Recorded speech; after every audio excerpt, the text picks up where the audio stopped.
Will cannabis be federally legalized in 2022? I'm sorry to say, guys, probably not.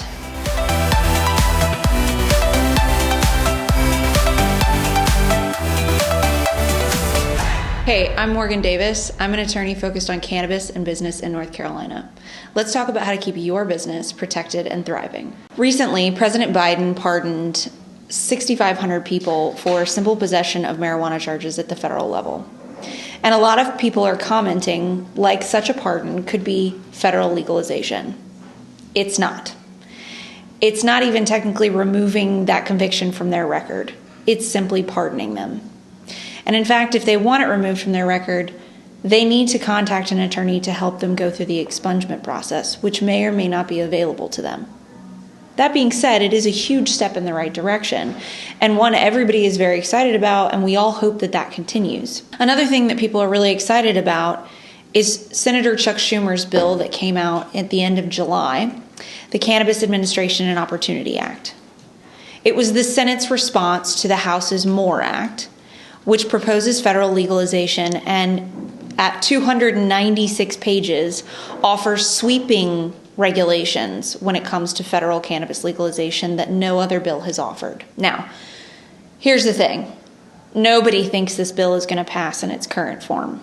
Its chances are extremely slim, if not nil, especially with the midterm elections coming, and it's projected that the Democrats are going to lose one, if not both, of the houses of Congress. Nonetheless, as sweeping as the legislation is, and as much input was given to it by all sorts of federal agencies and industry stakeholders, it is very, very likely that the provisions, or at least some of them that we see in the CAOA, will end up in whatever future cannabis federal legalization bill we see next.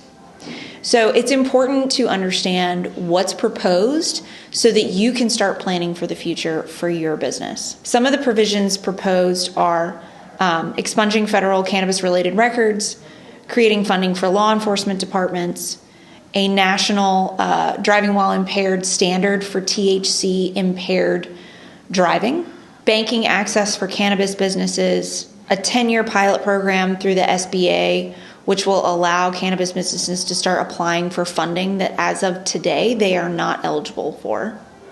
Federal employers could no longer fire people based on positive THC tests, and it would seek to, among many, many other things, it would seek to regulate CBD and other hemp-derived products, as well as cannabis products through the FDA. Under the CAOA, the FDA would assume primary regulatory responsibility over the manufacturing and marketing of cannabis products. This includes both hemp products and high THC products. Currently, the FDA has the ability to regulate hemp and hemp-derived products. However, in the 4 years since the passage of the 2018 Farm Bill, they have done nothing. A passage of something like the CAOA would force them to do so, and it would also give them the funds to be able to form the regulatory body that they would need to do so. Regulations over manufacturing and marketing would include marketing, national good manufacturing product standards, directions for use, registration and licensing, labeling, sale and regulations, record keeping and reporting.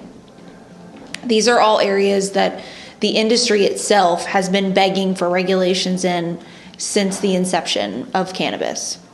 Most states have taken it on, and there is a question of the CAOA's regulations versus state regulations. Would this end up in a position where you'd have to comply with both?